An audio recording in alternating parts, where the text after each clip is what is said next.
It's time for today's travel and cruise industry news. With the latest from travel and cruises around the world, here's your host, Chillie Falls. Hey, good morning and welcome to Travel and Cruise Industry News on this, the 28th day of the month. Another hot day here in Central Virginia. This is day 27th or 28th of 90 degrees or better. We do have a little break in the weather coming maybe Friday. It may not make it to 90 on Friday. It's going to be like 88. So that will be day 31 if it does make it on Friday. So a hot day here in Central Virginia. And for our friend Tom Henry, no, Tom, I'm not doing the show from poolside today, just the intro. Technically, I can't take care of to get the whole show done here. So anyway, let's get on with the news for the day.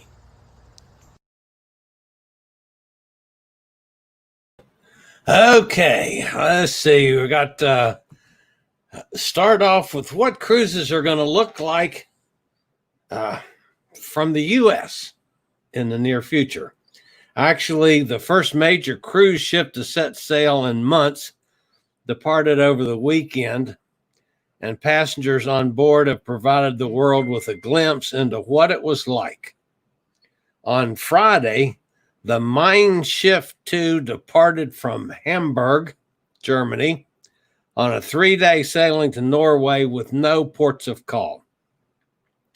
Right off the bat, Mein Schiff 2 sailed at a reduced capacity of about 60%, and this is likely to happen when U.S. ships sail, such as Royal Caribbean, Norwegian, or Carnival. They've all said that they're going to have to start off with reduced capacity. The ship has largely moved to a contactless ordering system for dining rather than a traditional menu. Guests order via their smartphones. The buffet is open, but on the Mein Schiff 2, there is no self-service. And we've heard all three of the major cruise lines are looking at and talking about that very same thing. So that's why I thought the way they did things in Germany this over the weekend, that's what we're going to look at. We're going to see it that way. Every morning on the ship, passengers must have their temperature checked. What they're doing is they're setting up thermal scans in various stations around the ship, and you just have to go through it. It's handled quickly, and you just get on with your business, assuming your temperature's okay. All crew members are required to wear masks, and this is the kind of interesting things. Guests are asked to wear masks only in the situations where they cannot maintain social distancing. So, like if you're in, you're obviously in your cabin or you're walking about the ship or whatever, as long as you can maintain social distance, it's okay not to have a mask on, but they want you to be in a mask anytime you're going to be in close contact with other people. Only 4 guests are allowed in an elevator at any one time. There are distinct markings on the floor of each elevator car, dividing it into 4 squares. Passengers are asked to remain in their square during the duration of the ride. And we've seen some signs of that on other ships as well. Because the ship is sailing at reduced capacity, this allows them to use staterooms on a rotational basis. In other words, if room number 1001 is used for this cruise, then next week's cruise or the next cruise on that ship, maybe they use 1002 instead of 1001. And that gives them a chance to get in there and clean and do a deep cleaning on the rooms after everybody has left. So anyway, they're rotating staterooms since they've got the reduced capacity. Currently, the ship is only booking staterooms or suites with balconies so that all passengers have access to fresh air. And it's going to be interesting to see how that's handled with the bigger ships, which have, a great higher percentage of folks that are in insides and ocean views that don't have balconies. So that's one thing that they've still got to deal with on the larger ships. Various services on the ships have limited capacity controls. Like, for instance, the gym, you're only allowed 20 people in the gym at any one time. It's on a first come, first served basis. And that's that way throughout the whole ship. So that's just an overall look at how things are going to look probably on U.S. cruises if we ever get to the point of getting started with them. So that's the lead story for this morning. I'm going to flick over and check comments real quick to make sure, since I did things a little differently this morning. Tom wants to know who will be late today. Yay, the pool, Tom says. Nikki's here from Jacksonville. Hi, Nikki. Tom says, watch for me passing by on August the 28th. It sounds hard to do with 60% capacity. Tom says, I know. This is not a long-term way of the cruise industry surviving.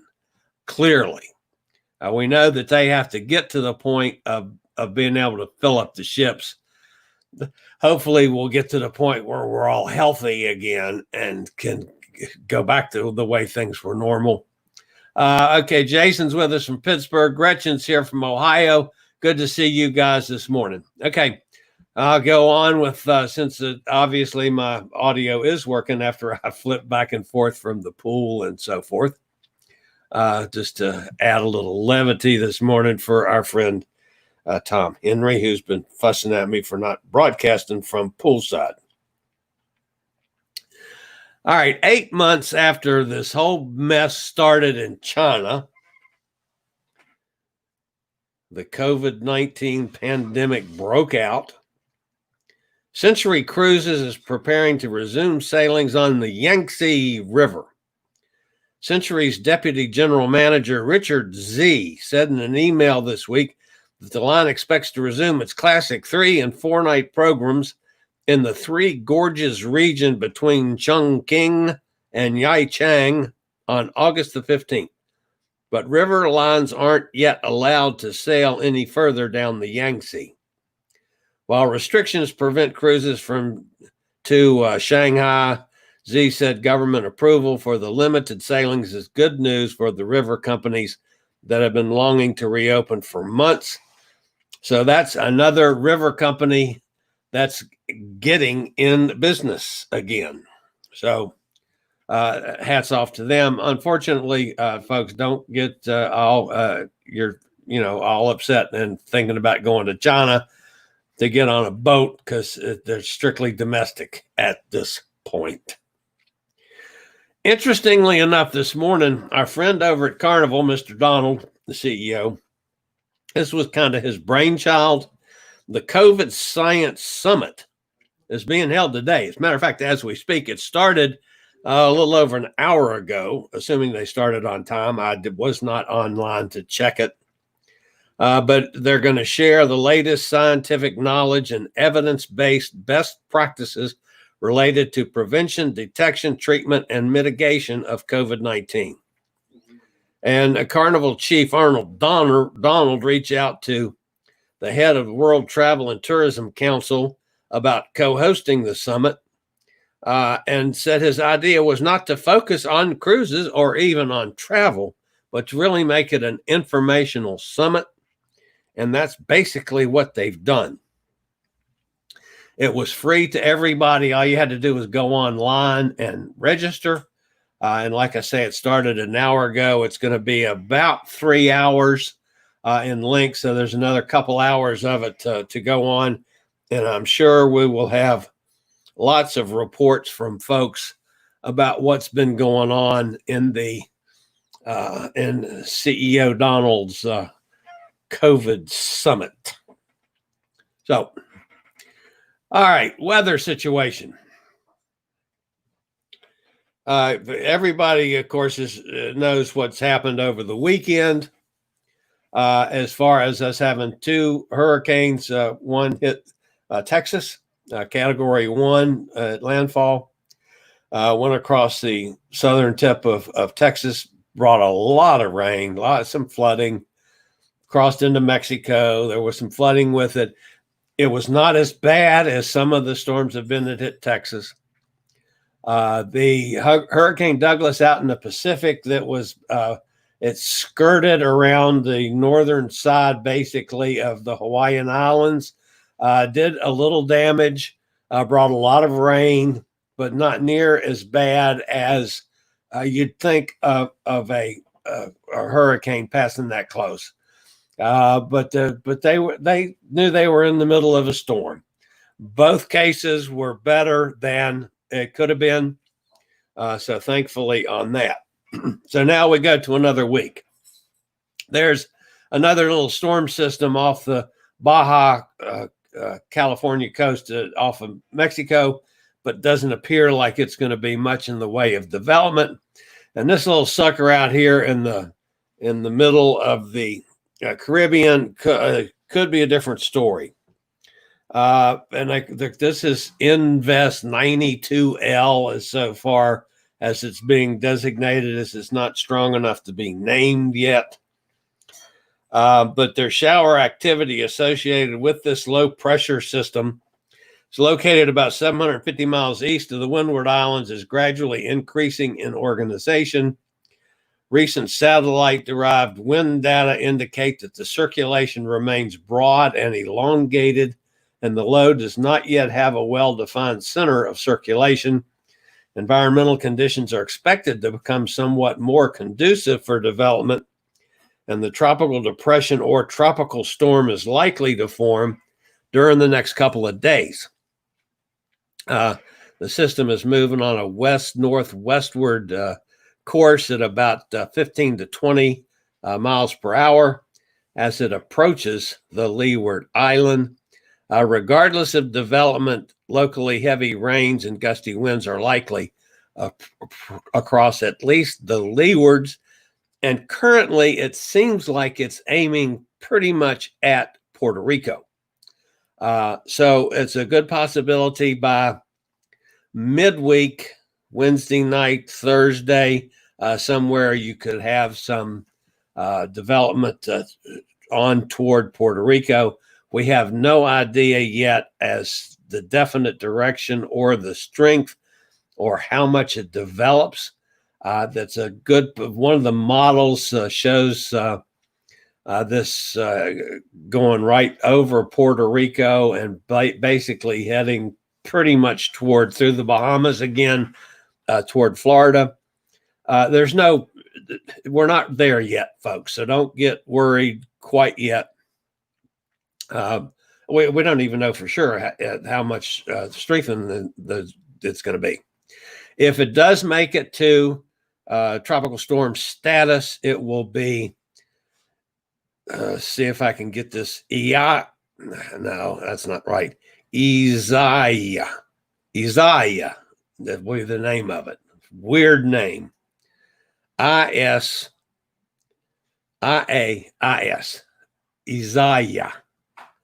I'm going to have trouble saying that one. I can tell you that, folks. But anyway, if it does become strong enough to be named, that's going to be the name. All right, we're talking about things going on over there in Europe a little bit. There's more stuff happening in Europe right now than there is over here because of our situation with COVID-19 in this country. There's some signs of things getting better in a couple of the states that have been really bad. But then again, there's other signs that are not looking good and just still a mess. So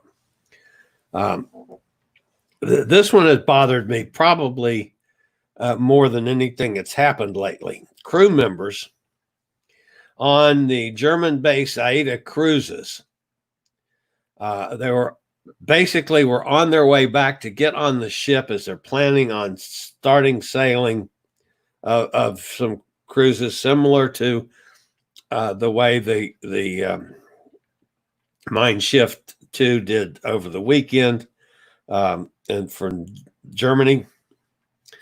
and some of the staff was on their way back to get on the boat. And of course, you got to be tested 1 billion times anymore. But they had 10 crew members that arrived in Germany in preparations for the start of cruise operations that have tested positive for COVID-19. According to local reports, that was out of 750 cruise members that arrived back during the middle of the week at Rostock Airport from the countries in Asia. At the moment, the infected crew is all in strict quarantine in Germany. And it's important to note that 9 of them, so 9 of the 10, are not showing any symptoms. One of the crew did show very minor symptoms, but has not needed any further medical care. So that's, to me, is a troubling sign when they were planning on getting some cruises started again in early August on a couple of the Aida ships over there in Germany. And they have a ship crew problem. Now, it could be a traveling problem. These folks were home. So we're not sure of where and how, but boy, I tell you what, as long as these kind of things keep popping up in the news, man, we're going to have trouble cruising, folks. I hate to tell you that, but it's going to be, it's just, there's not an end in sight that I see for this activity. So one other kind of interesting story, we've been, because of, and again, I'm not making political statements, folks, but our administration here has been fighting with China and placing blame. And, so you got this political stuff going back and forth between two countries. And it's not helping the situation on either side with pointing fingers. It certainly isn't making things get any better. But so now we got 2 other countries, both our friends, that are doing the same thing. As this morning, Spanish Prime Minister Pedro Sanchez, now that's Pedro, he's branded a UK government decision to reintroduce quarantine measures for holidaymakers as unjust. Travelers arriving from Spain are currently expected to self-isolate for 14 days. It's a mess. Our friend Sue, that was on the Cruise Amigos show a couple weeks ago, flew into Spain this weekend for a holiday and found out as soon as she got off the plane that she was going to have to be quarantined for 14 days when she got back home. So Sanchez added that tourists in most Spanish regions would be safer from coronavirus in Spain than in the UK. So now we got this war of words going between Spain and the UK over basically UK, pulling the rug out of their own folks and saying that if you've been in Spain, you got to be quarantined for 14 days when you get home. So again, back from looking at it afar, this isn't helping either one out. So, Spain's trying to get their tourism going and, post-COVID, the UK folks are trying to get some travel in that have been stuck doing no traveling forever. So just not a good situation. And sitting back with this war of words isn't helping matters either. Except it's nice for once that the U.S. isn't in the middle of it. Amazing. Can't blame us on this one. So,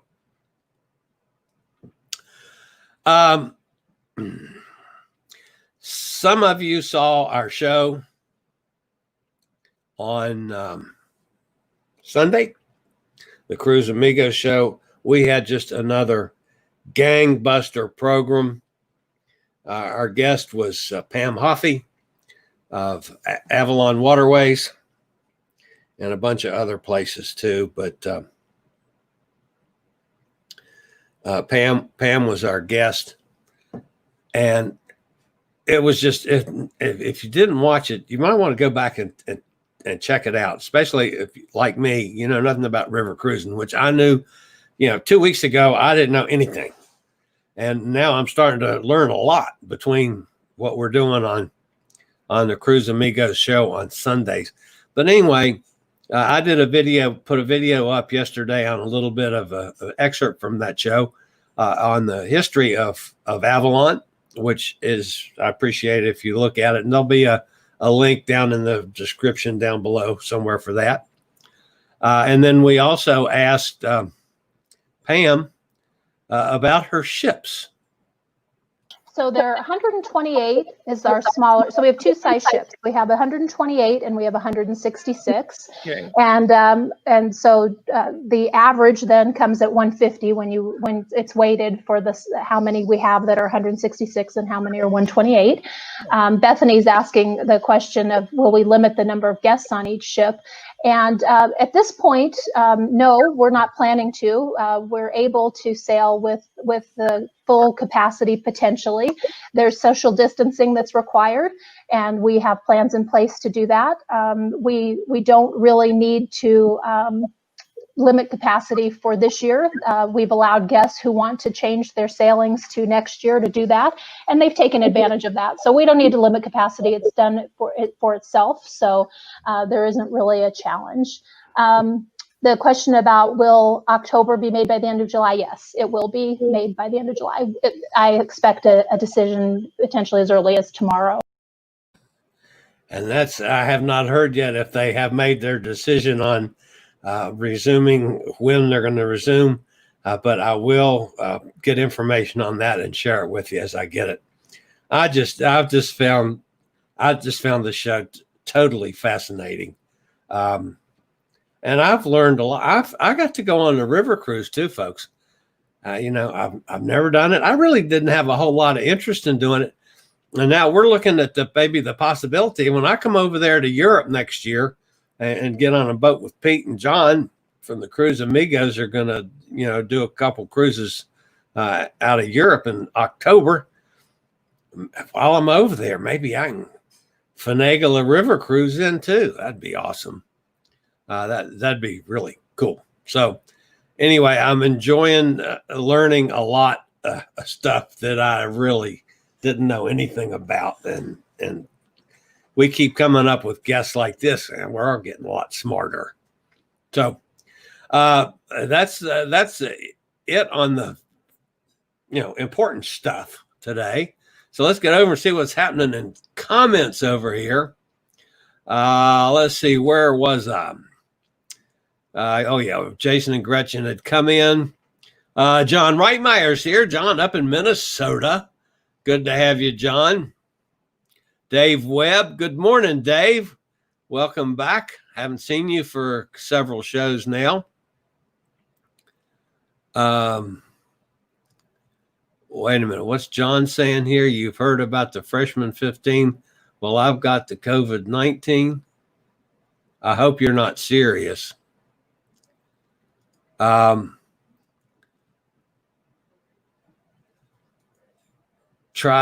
Chung King for a beautiful body. What are you talking about? Of course, John gives me a hard time anytime I run my mouth anyway. So, who remembers that jingle? Oh, yeah, I do remember that, come to think about it. John likes the number 9. Okay, now I'm a little slow. Isn't the Three Gorges Dam ready to fall? That might cause some riverboat issues. That's from Tom Henry. Yeah, that'd be about the way things they doing over there. And but I would get something else for the president to fuss about. The dam fell on the riverboat. Anyway, I God bless them. I hope they do. I hope they get started sailing over there, just like I hope the guys in Europe get this mess straightened out and they can sail. And eventually, we get Florida and Texas and California healthy so we can sail in this country. Because I hate to tell you, folks, man, until we do that, we're not going to sail. And I know Tom, Tom and Jason both have cruises that they're looking at doing this fall, and they're still alive. I hope I'm wrong, and I hope you guys go. But I think we got a long way to go before we're going to get to that point. Nikki says, sometimes I miss being on the ship so much, I just have to sit down and concentrate on something else. Isn't that the truth? Emily says, ran on, Chillie. Yeah, well, I've been known to do that too. Nikki says her VB mask finally arrived. That's good.